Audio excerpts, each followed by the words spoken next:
पिछले कुछ दिनों से एक वीडियो वायरल हो रहा है जिसने बिहार पर एक नेशनल डिबेट छेड़ दी है। तो हमने सोचा क्यों ना इस बहस का जवाब फैक्ट्स और इतिहास की गहराइयों से दिया जाए।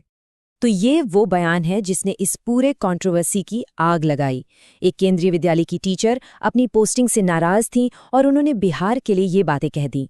और उनके इस बयान के बाद पूरे देश में, खासकर बिहार के लोगों में जाहिर है बहुत गुस्सा था। तो सवाल ये उठता है कि क्या कुछ सेकंड का एक वीडियो किसी पूरे राज्य की सच्चाई बता सकता है? क्या किसी पूरे राज्य की पहचान बस इतनी सी है? चलिए इसी सोच को थोड़ा चैलेंज करते हैं। ठीक है, तो चलिए जरा गहराई में चलते हैं।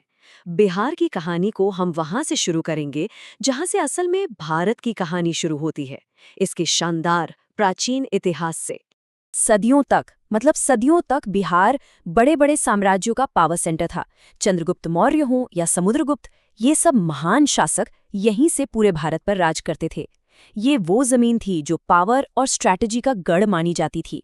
और ये फैक्ट तो दिमाग हिला देगा। नालंदा यूनिवर्सिटी, जरा सोचिए, 1 मिनट के लिए सोचिए। जब दुनिया के कई बड़े बड़े देशों में हायर एजुकेशन का कोई कॉन्सेप्ट ही नहीं था, तब बिहार का नालंदा पूरी दुनिया के लिए ज्ञान की एक रोशनी था, एक ग्लोबल सेंटर ऑफ लर्निंग। और इसी बात को और मजबूती से सामने रखता है ये फैक्ट कि दुनिया को शून्य यानी जीरो किसने दिया? महान मैथमेटिशियन और एस्ट्रोनॉमर आर्यभट्ट ने। और वो कहाँ से थे? इसी बिहार की धरती पाटलिपुत्र से। मतलब मैथ्स और साइंस की दुनिया हमेशा के लिए बदल गई और उसकी शुरुआत यहीं से हुई थी। और हाँ, सम्राट अशोक को कोई कैसे भूल सकता है? एक ऐसा राजा जिसने बिहार से राज करते हुए कभी कोई लड़ाई नहीं हारी, और फिर जब उसने हथियार छोड़े तो पूरी दुनिया को शांति का ऐसा मैसेज दिया जो आज भी रेलेवेंट है। आज जो भारत के झंडे पर अशोक चक्र है वो उन्हीं की देन है, और वो भी इसी बिहार की मिट्टी से निकला है। चलिए अब थोड़ा और आगे बढ़ते हैं। बिहार सिर्फ साम्राज्यों का ही नहीं बल्कि रूहानियत मतलब आध्यात्मिकता का भी बहुत बड़ा सेंटर रहा है। आप देखिए, दुनिया के 2 सबसे बड़े धर्मों, बौद्ध धर्म और जैन धर्म, दोनों की जड़ें यहीं बिहार में हैं। गौतम बुद्ध को ज्ञान की प्राप्ति बोध गया में हुई और महावीर स्वामी का जन्म भी यहीं वैशाली में हुआ था। आज भी दुनिया भर से श्रद्धालु यहाँ खींचे चले आते हैं। तो ये तो हुई प्राचीन इतिहास की बात। अब आते हैं जरा मॉडर्न दौर में। बिहार ने सिर्फ हमारा अतीत ही नहीं बल्कि आज के भारत को बनाने में भी एक बहुत ही अहम, एक क्रूशियल रोल निभाया है। तो एक तरफ तो पिछड़ेपन और सिविक सेंस की कमी का आरोप लगाया जा रहा है ना, लेकिन दूसरी तरफ सच्चाई क्या है? सच्चाई ये है कि आज के भारत की राजनीति और एडमिनिस्ट्रेशन की नींव ही बिहार में रखी गई थी। ये 3 पल, ये आधुनिक भारत के इतिहास के टर्निंग पॉइंट्स थे। देखिए, गांधी जी के सत्याग्रह की शुरुआत कहाँ से हुई? बिहार के चंपारण से।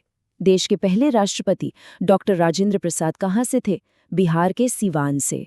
और हाँ, इंदिरा गांधी की सरकार को हिलाकर रख देने वाला जेपी आंदोलन, वो भी बिहार से ही शुरू हुआ था। अच्छा, अब कुछ ऐसे फैक्ट्स पर नजर डालते हैं जो पिछड़े राज्य वाली इमेज को पूरी तरह से तोड़ कर रख देंगे। तैयार हैं? ये 20 किलोमीटर, ये क्या है? कोई गेस कर सकता है? ये दुनिया के सबसे लंबे फ्री वाईफाई जोन की लंबाई है, और ये किसी अमेरिका या चीन में नहीं बल्कि बिहार की राजधानी पटना में है। ये चीन के पिछले रिकॉर्ड से लगभग 6 गुना बड़ा है, सोचिए। और लिस्ट अभी खत्म नहीं हुई है। दुनिया का सबसे ऊंचा बौद्ध स्तूप केसरिया में, भारत का सबसे पुराना आज भी फंक्शनल हिंदू मंदिर मुंडेश्वरी, और हाँ, मखाना और लीची, इनका सबसे बड़ा प्रोड्यूसर भी बिहारी है। बिहार को हमेशा से टैलेंट की फैक्ट्री कहा गया है। देश को सबसे ज्यादा आईएएस और आईपीएस ऑफिसर्स देने वाले टॉप स्टेट्स में से एक है ये। मतलब देश के टॉप ब्यूरोक्रेट्स और पुलिस ऑफिसर्स यहीं से आते हैं। और सिर्फ यही नहीं, बॉलीवुड में देखिए, शत्रुघ्न सिन्हा से लेकर मनोज बाजपेयी और पंकज त्रिपाठी तक, और क्रिकेट के लेजेंड एमएस धोनी, उनका जन्म भी तब के बिहार में ही हुआ था। मतलब टैलेंट हर फील्ड में चमकता है। अब एक पल के लिए रुकते हैं और इस पर सोचते हैं। ये लाइनें, जब नाश मनुज पर छाता है, पहले विवेक मर जाता है, ये भारत के राष्ट्रकवि रामधारी सिंह दिनकर ने लिखी थी, और वो खुद बिहार के बेगूसराय से थे। ये पंक्तियां हमें याद दिलाती हैं कि किसी पर भी उंगली उठाने से पहले अपनी समझ, अपने विवेक का इस्तेमाल करना कितना जरूरी होता है। तो इस सारी बातचीत के बाद, इस सारे विश्लेषण के बाद हम किस नतीजे पे पहुंचते हैं? बात शर्म की नहीं है, बात गर्व की है। बिहार की कहानी पिछड़ेपन की कहानी नहीं है। ये ज्ञान की, हिम्मत की, आध्यात्म की और संस्कृति की एक बहुत गहरी और अमीर विरासत की कहानी है। एक ऐसी विरासत जिसने सिर्फ भारत को ही नहीं बल्कि पूरी दुनिया को बहुत कुछ दिया है। तो बस आखिरी बात यही है, बिहारी होने में कोई शर्म नहीं है, इसमें गर्व है।